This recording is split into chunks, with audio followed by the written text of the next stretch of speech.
আজকে আমাদের মাঝে উপস্থিত আছেন ঢাকা মহানগরী দক্ষিণের সম্মানিত কর্ম পরিষদ সদস্য, কেন্দ্রীয় মজলিসের শুরা সদস্য এবং শ্যামপুর কদমতলী জোনের সম্মানিত জোন পরিচালক জননেতা জনাব জয়নুল আবেদিন, জননেতা সৈয়দ জয়নুল আবেদিন এখন আমাদের সামনে শুভেচ্ছা বক্তব্য রাখছেন।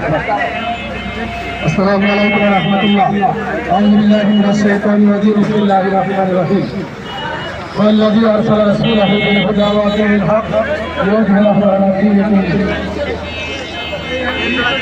ন্যায় ও ইনসাফ ভিত্তিক সমাজ প্রতিষ্ঠার প্রত্যয়যুক্ত কাফিলা বাংলাদেশ জামাত ইসলামীর কেন্দ্র ঘোষিত দাওয়াতি অভিযানের অংশ হিসাবে আজকের এই এখানে আপনাদের প্রদত্ত আহ্বান জানাচ্ছি যে আসুন বাংলাদেশ জামাত ইসলামীকে আপনারা জানান, বাংলাদেশ জামাত ইসলামীর সহযোগী সদস্য হন এবং বাংলাদেশের ইসলামী সমাজ প্রতিষ্ঠার জন্য এগিয়ে আসেন। আজকে বাংলাদেশ তথা সারা দুনিয়ার যে অশান্তি আমরা দেখছি, যে বৈষম্য দেখছি, সেই বৈষম্য যদি দূর করতে হয়, বৈষম্য মুক্ত ভিত্তিক সমাজ প্রতিষ্ঠা করতে হয়, তাহলে আমাদেরকে কোরআন ভিত্তিক সমাজ প্রতিষ্ঠা করতে হবে। কোরআনের শাসন ছাড়া, মুহাম্মদ রাসূলুল্লাহ সাল্লাল্লাহু আলাইহি ওয়াসাল্লামের আদর্শ ছাড়া এই দুনিয়াতে শান্তি আসা সম্ভব না।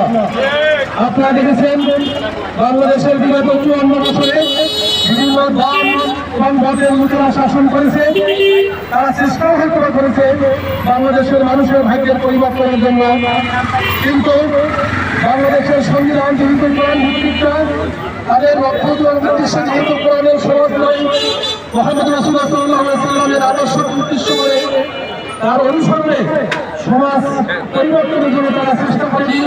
এই জন্য এই সমাজের পরিবর্তন হচ্ছে না।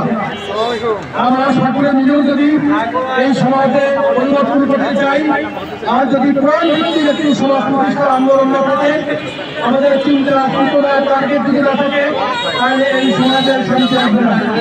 বাংলাদেশ জামাত ইসলামী এই সমাজকে পরিবর্তন করতে চাই এবং সেই পরিবর্তনের মাধ্যম হচ্ছে আল কোরআন।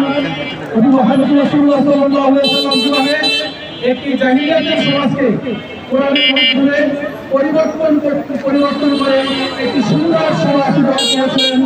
তদ্রূপভাবে কোরআনের একটি আইন, কোরআনের একটি শাসন প্রতিষ্ঠার মাধ্যমেই এই দুনিয়া থেকে সব ধরনের বৈষম্য দূর করা সম্ভব। আজকে অত্যাচার, নির্যাতন, জুলুম, চাঁদাবাজ যাই কিছু বলেন না কেন, এই সব কিছুর মৃত্যু হচ্ছে মানব রচিত বিধান। মানব রচিত বিধান প্রতিষ্ঠিত থাকার কারণে মানুষের ভিতরে আজকে শান্তি আনা সম্ভব হচ্ছে না। মানুষের ভিতরে পারস্পরিক হিসাবে